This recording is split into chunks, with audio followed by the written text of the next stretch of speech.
Hey, I'm strummerdood or mad or whatever, I don't know. So the Borderlands series always wore its spaghetti western influences on its sleeve, but Telltale's spin on the universe really plays with these homages, and even takes some new inspiration from its other series' source material, that being Game of Thrones. The television show, not the book. I don't read well. Tales from the Borderlands takes place sometime after the death of Handsome Jack, the former head of the Hyperion Corporation and Borderlands 2's main antagonist. Unlike the previous games, which follow vault hunters who generally shoot first and ask questions later, Tales follows both Reese, a Hyperion suck-up vying for Jack's old position, and Fiona, a con artist looking to swindle Hyperion agents out of tons of cash. Of course, their paths cross, and goals intertwine, leading them to an uneasy partnership. The plot is reminiscent of Sergio Leone's The Good, the Bad, and the Ugly, a spaghetti western which follows three violent criminals who each possess a piece of information integral to finding a stash of gold.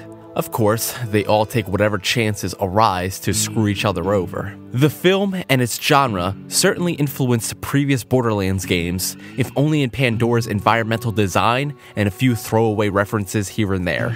Tales makes a more concerted effort to incorporate the tropes of the spaghetti western genre in the narrative. Reese and Fiona revel in being assholes out for money and power, cutthroats and violent barbarians rule Pandora, and characters use wit to survive. But the most integral trope in the first episode concerns loyalty among thieves, deriving from the unstable partnership.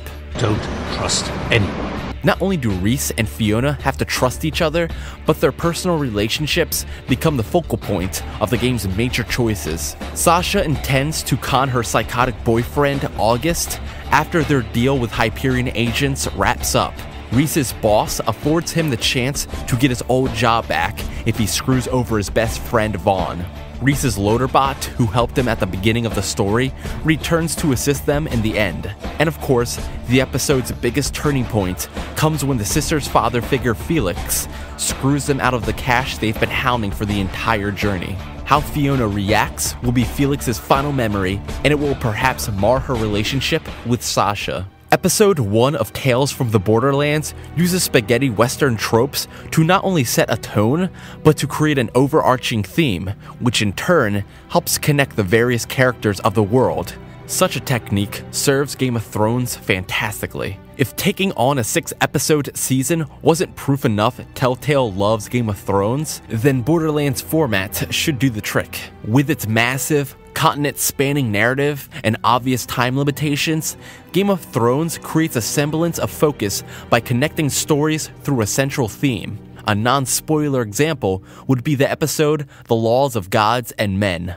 AV Club's Eric Adams brilliantly pointed out that each of the major scenes feature a character in judgment from a council of supposed higher powers, if only by the ridiculous titles given to themselves. The episode ends with a character demanding trial by combat, something more clean-cut and natural than the biased accounts shared during the episode. By innovating on its inspirations, Tales from the Borderlands creates a tight narrative encompassing various characters and viewpoints. As a result, the series' first episode feels far more grand and complete than any other Telltale episode to date, and that includes Iron from Ice.